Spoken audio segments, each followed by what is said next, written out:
नमस्कार, स्वागत है आपका आपके चैनल ज्योतिष मार्ग पर। आज हम पितृपक्ष की अमावस्या से जुड़ी कथा सुनेंगे।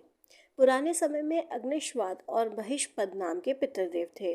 उनकी मानस कन्या थी अछोदा। अछोदा ने अश्विन मास की अमावस्या पर पितरों को प्रसन्न करने के लिए तप किया था।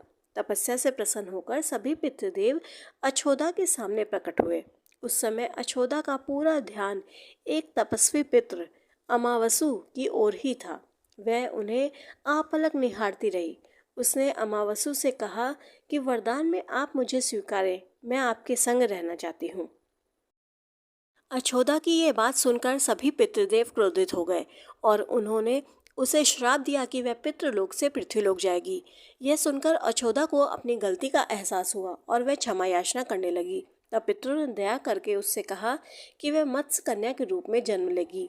भगवान ब्रह्मा के वंशज महर्षि पराशर उस मत्स्य कन्या को पति के रूप में मिलेंगे और उनके गर्भ से भगवान वेद व्यास जन्म लेंगे।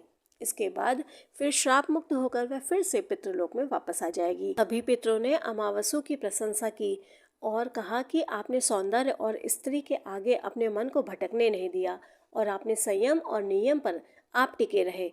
इसलिए आज से ये तिथि आपके नाम अमावसु के नाम से जानी जाएगी। तभी से ये दिन पितृ मोक्ष अमावस्या के नाम से प्रसिद्ध हुआ।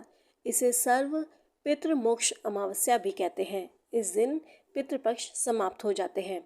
इस अमावस्या पर सभी पितरों के लिए तर्पण और श्राद्ध करने का काफ़ी अधिक महत्व है। अगर पितृपक्ष में किसी मृतक व्यक्ति का श्राद्ध करना भूल गए हैं या किसी व्यक्ति की मृत्यु तिथि मालूम नहीं है तो उसका श्राद्ध कर्म इसी अमावस्या पर किया जा सकता है।